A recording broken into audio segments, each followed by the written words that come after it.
Hi, this is Jeevi from idealbrain.com. Sumathi Satakam actors ఉన్నారు మన దగ్గర. అమర్దీప్ చౌదరి అండ్ శైలి చౌదరి. హాయ్. సుమతి శతకం టీజర్ చూశాను. Pretty interesting. టైటిల్ వెనక స్టోరీ చెప్పండి. సో ఈ టైటిల్ వెనకాల స్టోరీ, సుమతి అనే ఒక అంగన్వాడీ టీచర్ సార్ ఆ అమ్మాయి. సో శతకం అంటే 100. నా జీవితంలో పెళ్ళంటే నాకు చాలా పిచ్చి. 99 మంది నన్ను కాదని రిజెక్ట్ చేశారు. ఇంక జీవితంలో పెళ్ళి కాదురా అనే టైంలో 100వ అమ్మాయిగా నాకు కనిపించిన అమ్మాయి సుమతి. అందుకే సుమతి శతకం. ఓకే. సుమతి శతకానికి దీనికి సంబంధం లేదు అసలు. లేదు సార్, ఒరిజినల్ సుమతి శతకంకి దీనికి సంబంధం లేదు అసలు. ఒరిజినల్ సుమతి శతకానికి దీనికి సంబంధం లేదు సార్. ఈ సుమతి శతకం అనేది కంప్లీట్గా ఈ మీద డిపెండ్ అయి ఉండే సినిమా సార్. రైట్. సో మీరు టీవీ నుంచి కెరీర్ స్టార్ట్ చేశారు. అవును sir. Then you went to Big Boss and then you made యాక్టర్గా, లీడ్గా కపుల్ ఆఫ్ ఫిల్మ్స్ చేశారు. This is your third film. మీరు టీవీలోకి ఎప్పుడు ఎంటర్ అయ్యారు? ఎన్ని years back? Almost it's been 8th sir. 8 years. 8 years. 8 to 7 years అయింది sir. Okay. This is 8th year. Okay. So మొదటి నుంచి you wanted to become a film actor only? అంతకుముందు assistant డైరెక్టర్గా పనిచేశాను సార్. ఎక్కడ, ఏ ఫిల్మ్స్? జక్కన్న, ఉంగరాల రాంబాబు, భలే భలే మాకాడిపోయి మన మారుతి గారిది, అండ్ మేర్లపాక్ గాంధీ గారిది కృష్ణార్జున యుద్ధం. అప్పుడు మహేష్ విట్ట ఇందులో ఆర్టిస్ట్, నేను అందులో అసిస్టెంట్ డైరెక్టర్. రైట్. సో అలాగా చేసి మెల్లగా ఇంకా తెలిసిందే కదా సార్ కొన్ని. సో యూ వాంట్ యాక్టర్గా అవుదామని వచ్చి యాక్టర్ అసిస్టెంట్ డైరెక్షన్ చేసుకొని తర్వాత నానిలాగా యాక్టర్ అవుతాను. అది చిన్నగా అలా ముందుకు వచ్చాను సార్. తర్వాత ఒక ఆడిషన్కి వెళ్ళడం, టీవీలో సెలెక్ట్ అవ్వడం. ఫస్ట్ ఏదో ఒక క్యారెక్టర్ అన్నారు, సెకండ్ హీరో అన్నారు, తర్వాత ఇమీడియట్గా హీరో అన్నారు. ఒక అవకాశం వచ్చినప్పుడు దాన్ని ఎందుకు పోగొట్టుకోవడం. అంటే నాకు ఒక గుర్తింపు, నేనేంటి చూపించుకోవడానికి నాకు ఒక ప్లాట్ఫామ్ కావాలి సార్. రైట్. అది anything else platform is a platform. So నాకు డైరెక్ట్గా ఎక్కడ ఛాన్సెస్ రావట్లేదు. చిన్న క్యారెక్టర్స్ చేశాను సార్. శైలజరెడ్డికి అల్లుడు క్యారెక్టర్, అందులో మురళీ శర్మ గారితో క్యారెక్టర్ చేశాను. మీరు మొత్తం స్క్రోల్ డౌన్ చేసుకుంటే టైటిల్స్లో అమర్దీప్ చౌదరి అని ఉంటుంది. ఇలాగ బోల్ సినిమాలు ఉన్నాయి, వెళ్ళాం, ఎగిరిపోయేవి చాలానే ఉన్నాయి. సో అలాగా కష్టపడుతూ మెల్లగా టీవీ నుంచి గుర్తింపు వచ్చింది సార్. సో ఆ గుర్తింపు తర్వాత బిగ్ బాస్ తర్వాత ఆ ఇమేజ్ని, దానికి ఉన్న ఒక ఇంపార్టెన్స్ని కరెక్ట్గా రైట్ వేలో ఇన్వెస్ట్ చేసుకున్నాను. రైట్. ఎక్కడ వాడాలో దాన్ని అక్కడే వాడాను. ఈరోజు సుమతి శతకంతో మీ అందరి ముందుకు వస్తున్నాను sir. Right. So how did this is your first big screen film. So please tell me about your background. So honestly, I was a little. I mean, I've done BBA in international business, and I was into my dad's business. We're into essential oils and water treatment. What is the kind of nature of the business? Essential oils and water treatment. Okay. We are into. So I was always working with him, and back in my college days, I used to do ads for extra pocket money, like everyone do. So in Mumbai, but that's how my profile just got circulated, and I got introduced to the acting. And then I just started getting opportunities, and the only thing I did was just saying yes to everything, and today I'm here. So I would say I was just blessed with the acting and the opportunities, so for which I'm very grateful today. Right. Tell me about your character, and was it difficult to, because Telugu is not, you don't know the language, so right. How difficult was it to adapt yourself? Initially it was a little challenging, but it wasn't very difficult I would say, because when you know the scene, when you know the mood of the scene, the emotion of the scene, I think half of the work is done there. And if we talk about the dialogues, and also I was thorough with my dialogues, so I made sure that I'm thorough with my dialogues so that I can only put all my concentration on putting emotion to the scene. And Sumati, if I talk about playing Sumati, it's something I always wanted to, as an actor, I wanted to play. I would love to do Sumati again, because Sumati has so many variation, and she's emotional, she's friendly with kids, she's respectful with elderly people, she's loved by the whole villagers. Also, there are other sides which will be revealed later on in the movie. So when I actually heard the narration of this movie, I was like, yeah, this is what I was actually waiting for it. So Right. when I heard it, I was like, yeah, I am not leaving this. I was very happy with it. So మీరు టీవీలో చేసేటప్పుడు maybe you must have thought that కొంచెం disadvantage టీవీలో చేయటం, but that experience helps you lot. ఇంకోటి reach బాగుంటుంది. TV serials చూస్తే you will be known for everybody. So సినిమాలు హిట్ అయితే కానీ కొత్త వాళ్ళకి అంత రీచ్ రాదు. కానీ టీవీ సీరియల్లో you get it very easily. Everybody knows you. Probably that is the reason why you got Big Boss opportunity also కదా. సో టీవీలో చేస్తున్నప్పుడు మరియు లైక్ కైండ్ ఆఫ్ మూవీస్ ఎందుకు రావటం లేదని ఫీల్ అయ్యే సందర్భాలు ఉన్నాయా? సార్ నేను జానకి కలగండ సీరియల్ చేసేటప్పుడు యాక్చువల్లీ ఆ సీరియల్ హిందీ రీమేక్ దియా ఔర్ బాతీ హమ్. సో అందులో రామ అనే క్యారెక్టర్ ఇట్స్ బిన్ అక్కడి నుంచి నాకు పేరు వచ్చింది. నేను తర్వాత తిరిగి చూసుకోలేదు. అంత నేమ్ అంత ఒక్కసారిగా ఆ ఫేమ్ వచ్చింది. సో ఇప్పుడు నేను ఒక అడుగు ఎక్కాను. ఇక్కడ వచ్చిన ఫేమ్ని సినిమా వరకు ఎలా తీసుకెళ్ళాలనేదే నా ఆలోచన ఉండే. సో దానికి కావాల్సిందేది ఏంటి, ఎలా చేయాలి అని చెప్పి అప్పటి నుంచే నా బ్యాక్గ్రౌండ్ వర్క్ స్టార్ట్ చేసుకున్నాను. వెళ్ళడం, కలవడం, మాట్లాడడం, ఆడిషన్స్ ఉంటే ఇవ్వడం, సార్ సీరియల్ ఉన్న మిగిలిన డేట్లు ఏదైనా చేసుకుంటానండి, పర్లేదండి అంటే, అలా అవ్వదమ్మా, అది వదిలేస్తేనే అవుతుంది, ఇది ఉంటే అవ్వదు, అలా కూడా చెప్పారు. అన్నిటినీ ఫేస్ చేశా. అప్పుడు కూడా అది చేస్తూ కూడా నేను చిన్న చిన్న సినిమాస్లో క్యారెక్టర్లు కూడా చేసుకున్నాను. బట్ అప్పటికి అది వర్కౌట్ కాకపోయేసరికి సార్ వెయిట్ చేశాను. వద్దు, ఉన్నది మహాప్రసాదం, పాడు చేసుకొని బయటికి వెళ్ళి మొత్తానికి పాడైపోకూడదు. సరే నాకు పేరు వచ్చింది. అదే టైంకి బిగ్ బాస్ పిలుపు వచ్చింది. ఆ టైంకి సీరియల్ ఆపేశారు. ఓకే, మనంతా మనం పాడు చేసుకోకుండా సో ఛానల్ వాళ్ళే దాన్ని స్టాప్ చేసి నన్ను బిగ్ బాస్లోకి తీసుకెళ్లారు. సో ఆఫ్టర్ దట్ అది ఏం జరిగిందని అందరికీ తెలుసు. వచ్చిన తర్వాత సో నా డేస్ మిగిలించుకోవడానికి సీరియల్స్ ఆపేసాను సార్. చేయట్లేదు. యాక్చువల్లీ టీవీలో సీరియల్స్ అనేది చేయట్లేదు. టీవీ నుంచే పక్కకు వచ్చి సినిమా చేద్దామనే దాంతోనే చాలా ఎదురు చూసా, వెయిట్ చేశా. అలా వెయిట్ చేసిన దాంట్లోనే 2 సినిమాలు సైన్ చేశాను. సో ఒకటి కొద్దిగా డిలే అయ్యింది, సమ్ రీషూట్ వల్ల డిలే అయ్యింది. ఈ గ్యాప్లో నేను ఈ సినిమాని కంప్లీట్ చేసుకున్నాను సార్. ఇది నేను చేసిన ప్రాసెస్. లేట్ అయినా కానీ తొందరపడుకోకుండా ఓపిక్గా ఉన్నా సార్. దీనివల్ల బ్యాక్గ్రౌండ్లో మనకి ఎన్నో ఫైనాన్షియల్ ఇష్యూస్ వస్తాయి. ఎందుకంటే ఒక లైఫ్ స్టైల్ అలవాటు అయింది సార్. ఆ లైఫ్ స్టైల్ నుంచి బయటకు వచ్చి బతకాలి. డౌన్ గ్రేడ్ చేసుకోవాలి, కంపల్సరీ దిగాల్సిందే సార్. ఏం చేయలేము sir. I'm openly saying to everyone, నేనేం దాంట్లో సిగ్గుపడ్డానికి కూడా ఏం లేదు. ఒక అన్ని లగ్జరీస్ ఉన్న ఒక కార్లో నుంచి దిగి నేను వేరే ఒక నార్మల్ కార్ని వాడుతున్నాను. I'm okay, I'm happy. ఎందుకు అంటే అక్కడ అది మెయింటైన్ చేయాలి, ఇది నేను చేయాల్సిన అవసరం లేదు. అప్పుడు ఇప్పుడు లేదు, కానీ తర్వాత వస్తుంది ఏదో ఒక రోజు. ఈ రెండింటికి మించి ఇంకోటి తీసుకోగలను అనే నమ్మకంతోనే ముందుకెళ్తున్నాను సార్. రైట్. బిగ్ బాస్ లో పాపులారిటీ అనేది ఇనీషియల్ డేస్లో ఏమనుకున్నారు? బిగ్ బాస్లో విన్నర్ అయితే you will become a big hero, అందరూ అన్ని ఓట్లు వేస్తారు, అంత సపోర్ట్ చేశారు, వాళ్ళు వచ్చి సినిమాలు చూస్తారు. But later on it prove that Bigg Boss is different and movies are different. You know there is no correlation ఏం లేదు. బిగ్ బాసే. మూవీస్ వచ్చేసరికి you have to start like a newcomer, very fresh. ఇంతకుముందు అలాగా కొంతమంది రెంటిని correlate చేసేసుకొని feel అవటం ఇవన్నీ చూసామన్నట్టు. మీరు ఎలాగ సెట్ చేసుకున్నారు ఎక్స్పెక్టేషన్స్ని? ఎస్ సార్, నేను రియాలిటీలో బతుకుతాను sir. I know reality of life. Bigg బాస్లో ఓట్లు వేసారు కదా అని చెప్పి మన థియేటర్కి వస్తారని ఎక్స్పెక్ట్ చేసుకొని సినిమాలు చేయకూడదు. ఫస్ట్ థింగ్, నువ్వు ఏం చేయగలవో ప్రూవ్ చేసుకొని వాళ్ళని పిలిపించుకోవాలి తప్ప ఆ ఓట్లు దీనికి పనికిరాదు సార్. ఫస్ట్ వచ్చినా, సెకండ్ వచ్చినా, థర్డ్ వచ్చినా, ఫోర్త్, టాప్ 5 వచ్చినా, ఏం వచ్చినా ఏక్ దిన్ కా రాజా, ఒక్క రోజే అది. ఈవెంట్లు చేసుకుంటాం, షాపింగ్ మాల్కి వెళ్తాం, ఓపెనింగ్లు చేసుకుంటాం, స్టేజ్ షోలకు వెళ్తాం తప్ప దానివల్ల ఉపయోగం వచ్చేది ఏమీ లేదు. కానీ అక్కడ వచ్చిన పేరుని ఎలా వాడుకోవాలో, ఎక్కడ ఇన్వెస్ట్ చేయాలో మాత్రం తెలుసుకోవాలి. లేటే కానీ సక్సెస్ ఉంటుంది. కానీ ఓపిక సార్, పేషెన్స్. మనం ఒక భూమి మీద మనం ఒక ల్యాండ్ మీద సమ్ ఆఫ్ అమౌంట్ పెట్టాం, ఎదురు చూడాలి కదా సార్.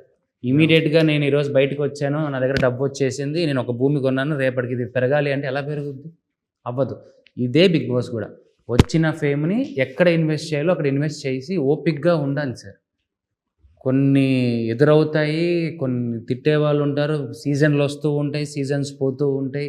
కానీ మనకు వచ్చిండేది ఎక్కడ ఇన్వెస్ట్ చేసి పెట్టామో కొద్దిగా ఓపిక్గా ఎదురు చూస్తే సక్సెస్ అవుతాం. ఇప్పటికీ కాదు ఎప్పటికీ చెప్తా, Big Boss is a one day king. ఒక్కరోజు ఆట అది. 100 రోజులు ఆడినా సరే ఒక్కరోజు తేల్చేస్తుంది. ఆ తర్వాత నుంచి అయిపోయింది సార్, ఎవరి లైఫ్ ఆడితే.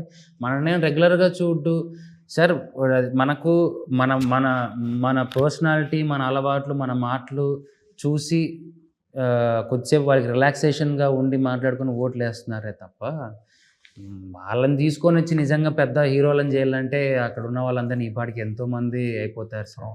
టాలెంటెడ్ ఉన్నా కానీ చాలామంది ఉన్నారు, కానీ ఎటు పోవాలనేది మాత్రం తెలియదు సార్. అంతే తెలియదు సార్, ఈ నిజంగానే తెలియదు ఎవరికి.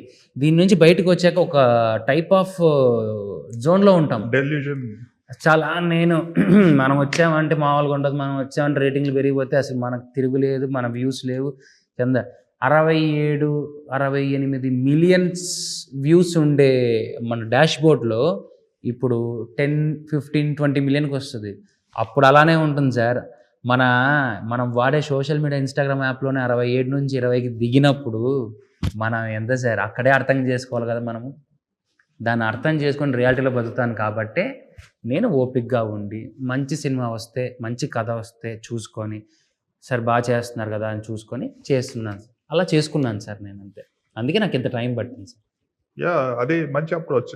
యాక్చువల్గా మీలాగా కన్సిస్టెంట్ అంటే ఎఫర్ట్ అండ్ ప్లానింగ్లో ఇర్రెస్పెక్టివ్ సక్సెస్ రావచ్చు రాకపోవచ్చు, బట్ ఇలా బిలీవ్ చేసి this is the only way, క్వాలిటీగా without getting into hyper మూడ్లోకి వెళ్ళకుండా క్వాలిటీ మూవీస్ చేద్దామనే ఇంటెన్షన్తో చాలా తక్కువ మంది ఉంటారు.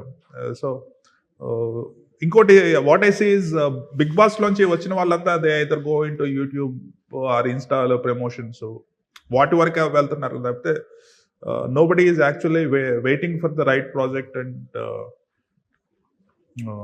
అంతా ఉండదేమో. అంటే యూనిట్ మీరు చెప్పినట్టు అన్ని డౌన్ గ్రేడ్ చేసుకొని కంఫర్ట్స్ వదులుకొని చేయాల్సి వస్తుంది లాంగ్ రన్ చూసుకుంటే. తప్పదు సార్ అది. సార్ హడావిడి ఎప్పుడైనా సరే మనిషిని పడేస్తుంది. అంటే మనం బయటకు వచ్చిన ఫేమ్ హీట్ మూమెంట్ ఎలా ఉంటుందంటే సార్, మనిషి లోపల ఒక హడావిడి ఇస్తూ ఉంటుంది. నువ్వు ఇదిరా, నువ్వు టూరా, రే నువ్వు వనరా, నీ కప్పు ఉంది, నీ చేతిలో ఇది ఉంది, నువ్వు ఎలా ఉండాలి, ఎలా బిహేవ్ చేయాలి, నువ్వు అలా చేయాలి, నువ్వు అంత డిమాండ్ చేయాలి. సార్ ఇవన్నీ తాత్కాలికమే. ఇవన్నీ నేను చూశాను, నా పక్కన ఉన్న వాళ్ళని చూశాను, నా ముందర ఉన్న వాళ్ళని చూశాను, నాతో పాటు ఈవెంట్లు చేసే వాళ్ళని చూస్తున్నాను. డైరెక్టర్లు ఎవరిని పిలవద్దా అని నా ముందు డిస్కషన్స్ వస్తూ ఉంటాయి. అక్కడ తెలిసిపోతుంది sir, demand is never acceptable. నువ్వు ఎంత పనికి వస్తావో అంత తీసుకుంటారు. అది సినిమా అయినా, టీవీ అయినా, షో అయినా, నీతో అవసరం ఉంటేనే కదా పిలుస్తాడు. నువ్వు డిమాండ్ చేసి కూర్చుంటే ఈరోజు పిలుస్తాడు, మరి రేపు అవతల ఎల్లుండి అయిపోయింది. ఒక ప్లాట్ఫామ్ మనకి ఇస్తున్నారంటే దాని నుంచి నేను నెక్స్ట్ ఏం చేయాలనే ఒక థాట్ ప్రాసెస్ ఉంటేనే ఈ రోజుల్లో మనం సస్టైనబుల్ అవుతాం తప్ప లేకపోతే అవ్వలేను సార్. ఇది నేను అన్ని విధాలుగా తెలుసుకున్న తర్వాతే నాకు నేనుగా దిగి ఎక్కడ చెయ్యాలో అక్కడ చేసుకుంటూ వెయిట్ చేస్తున్నాను. నాకు తొందర ఏం లేదు సార్, ఎదురు చూస్తా, ఓపిక్గా పని చేస్తా. కానీ ఏదో ఒక రోజు సక్సెస్ అయితే ఐ కెన్ సీ ఇట్. జనరల్గా మీరు 2-3 సినిమాలు చేశారు. అవును సో మీరు ఇంకా ఇంప్రూవ్ అవ్వాలని ఏమన్నా అనుకున్నారా సార్? అవ్వాలి సార్. ఏమన్నా ఏ ఆస్పెక్ట్స్లో కొద్దిగా ఇంకా నేను సార్, ప్రతి cinema is a elbow day sir, learning stage. ఎందుకంటే every subject is an new experience for us. ఎందుకంటే ప్రతి సబ్జెక్ట్లో చేసిన ఒక్కొక్క సబ్జెక్ట్లో ఒక్కొక్క type of experience, horror, mass, emotional, comedy, devotional, thriller, everything mix of థింగ్లో నేను ఒకటొకటిగా నేర్చుకుంటున్నాను. ఎందుకంటే నేను ఎలా చూస్తానంటే నాకు వచ్చిన ప్రతి స్క్రిప్ట్ని, yes I'm a learner to this script, I'm not an a pro player to this script అని నేను ఎప్పుడూ అనుకోను. ప్రతిదీ నేర్చుకోవాల్సిందే సార్. అది ప్రతి సినిమాకి నేర్చుకోవాల్సిందేదే, ప్రతిదీ నేర్చుకోవాల్సిందేదే, ఇంక్లూడింగ్ ఎమోషన్ అయినా, రొమాన్స్ అయినా, డ్యాన్స్ అయినా, యాక్టింగ్ అయినా, అగ్రెసివ్నెస్ అయినా, ఫైట్స్ అయినా, ఏదైనా సార్ ప్రతి సినిమాకి నేను నేర్చుకోవాల్సిందే. నేను నేర్చుకుంటూ ఉంటేనే కదా సార్ ఇంప్రూవ్మెంట్ అనేది వస్తుంది. when you're not acting, I mean, when you're not doing your job, what is your favorite pastime? I work out, I do Pilates. Bali Bali, how many times? Recently, I was there for New Year's. I love to travel, so yeah. What are the destinations you've been to? Not much, honestly. I've discovered the whole India. I've done solo traveling. I've done solo traveling to Spiti was my first ever solo travel. Then I went to Meghalaya. Then now the Bali. And again, once you are into the acting field, you are just so much. You hardly get time. But this year, my resolution was to take at least 1 or 2 trips a year. So yeah, Europe. first was Bali. Okay. That's nice. Other than that, Other than workout, travel. yes. I work out. Usually, I have this my morning. I love actually being alone. Whenever I am not shooting, literally I don't do anything. I stay home. I wake up early though. I wake up. I have this sweet morning routine where I make this herbal tea for myself. I meditate. and immediately I- you can sleep. No, I don't sleep, but I actually I do meditation. I do 7 chakra meditation. Again, you'll Then I sleep. go for a walk, and then coming back again, there's a breakfast I love to make by myself. Then I have Pilates after that.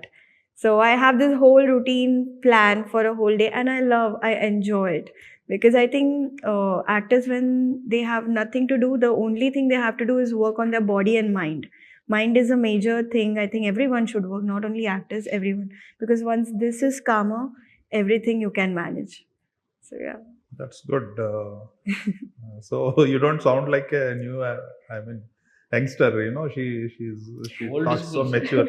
Old looking only like అంటే కనిపించడానికి మాత్రమే young, తర్వాత లోపల qualities అన్ని old qualities, Yeah, old school. Old school Yes, qualities. మీకు assistant director గా చేరన్నారు కదా, direction కూడా ఇంట్రెస్ట్ ఉందా? స్క్రిప్ట్ ఉంది సార్. అంటే అక్కడ ఎక్స్పీరియన్స్ ఉంది కాబట్టి ఎప్పుడైనా ఏదైనా స్క్రిప్ట్ చదివేటప్పుడు కొన్ని ఇక్కడ ఏదైనా పెంచచ్చో తగ్గచ్చు చిన్న చిన్నవే సార్ మనం. ఎందుకంటే ఒక డైరెక్టర్ స్క్రిప్ట్ రాసినప్పుడు దాంట్లో ఏలు పెట్టకూడదు, మనం చేయకూడదు. ఏమంటే ఇంప్రవైజేషన్స్ చెప్పచ్చు. అడుగుతాను ఫస్ట్. లేదంటే సరే ఇక్కడ పెంచచ్చా అంటే వద్దులేమ్మ బాగుందంటే ఓకే డన్. ఎందుకంటే మనం ఆయన దాన్ని మనం ఎప్పుడు చెడగొట్టకూడదు. లేదు నిజంగా ఇక్కడ పెడితే బాగుంటుందంటే నేను కొద్దిగా స్ట్రెస్ చేసి చెప్తాను, బాగుంటుంది సార్ ఆలోచిద్దాం ఒకసారి అని చేసి చూపిస్తాను. నచ్చిందంటే ఓకే, లేకపోతే వద్దు. లేదంటే ఇక్కడ ఇది సార్ ఇది తీసేద్దామా, ఇది కట్ చేద్దామా, ఇది చేద్దాం. ఇలా అంటే నేర్చుకున్నాను కదా సార్ చిన్న చిన్నవి. అవి నాకు యాక్టింగ్లో ఉపయోగపడుతున్నాయి సార్, అంతే. రైట్. సో మీకు ఎవరి ఫిల్మ్స్ ఇష్టం గ్రోయింగ్ అప్, అండ్ మిమ్మల్ని ఇన్స్పైర్ చేసిన యాక్టర్స్ ఎవరైనా ఉన్నారా? రవితేజ గారు సార్, ఆబ్వియస్లీ. ఐ మీన్ అందరికీ తెలిసిన విషయమే సార్. అమర్దీప్ అంటే రవితేజ గారి అభిమాని అని. రవితేజ గారు అంటే నాకు చాలా ఇష్టం.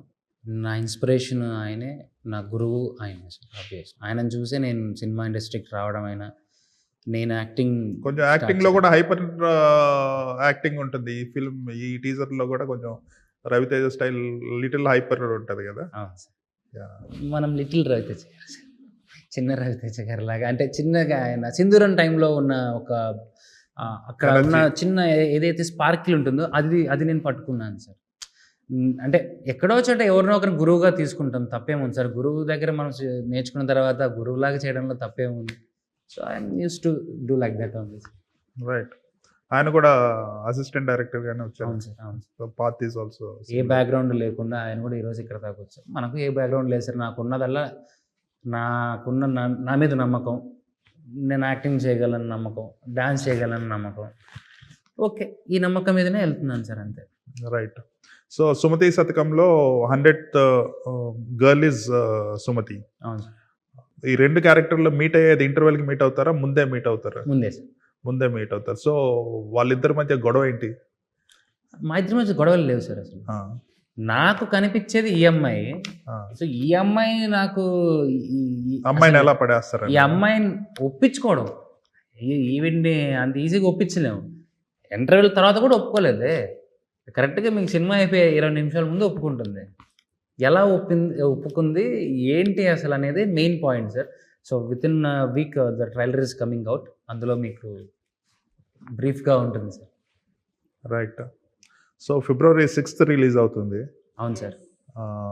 మీ నెక్స్ట్ ఫిల్మ్ చౌదరి గారి అబ్బాయి కదా? చౌదరి గారి అది అబ్బాయితో నాయుడు గారి అమ్మాయి. యా, అది next. Next may I think sir, మేలో ఉంది. ఓకే. ఈ 3 ఫిల్మ్స్ తర్వాత ఏమన్నా ఒప్పుకున్నారా ఇంకా? Hmm. ఎనీ అనౌన్స్మెంట్ అయిందా లేదంటే వెయిటింగ్ ఫర్? ఫెబ్లో అనౌన్స్మెంట్ ఉంది sir. Okay. So So, like బాగుంటుంది. ఏ టైప్ సినిమాలు ప్రిఫర్ చేస్తున్నారు ఇప్పుడు? సార్ ఇప్పుడు ఫస్ట్ది హారర్ చేశాను సార్, సెకండ్ది మాస్ చేశాను సార్, థర్డ్ కామెడీ చేశాను sir. Mean entire package, whole package ఉన్న ఒక క్యారెక్టర్ చేశాను. నెక్స్ట్ మేబీ థ్రిల్లర్ చేయబోతున్నానేమో, మరి ఆ తర్వాత ఇంకొక ఎంటర్టైనర్ చేస్తాను. I'm following a few formulas from the biggest heroes which they started their career. Right. So Ashtachamma, పీజే, ఎలా అయితే నాని అన్న ఒక ఒక మ్యాప్ వేసుకున్నారు, నేను అలానే రవితేజ గారు కొన్ని సినిమాలు, సింధూరం, అమ్మ నాన్న తమ్ముళ్ళమ్మాయి, ఈడియట్, సో ఎలా అయితే ఉన్నాయో నాకున్న తెలివితేటలకి, నాకున్న ఐడియాలజీకి ఎలా వెళ్ళాలని నేను ఒక ప్లాన్ వేసుకున్నాను.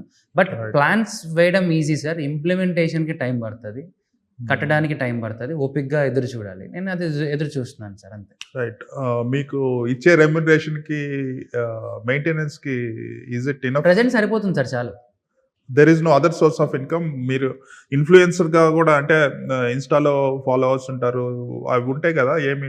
ఏవో చిన్న చిన్న బ్రాండ్లు చేస్తాం సార్, ఎంత వస్తుంది మహా అంటే ఓపెన్గా 40 50 వస్తుంది, 30 40 50 వస్తుంది, మన మెయింటెనెన్స్ సరిపోతుంది, చాలు సార్.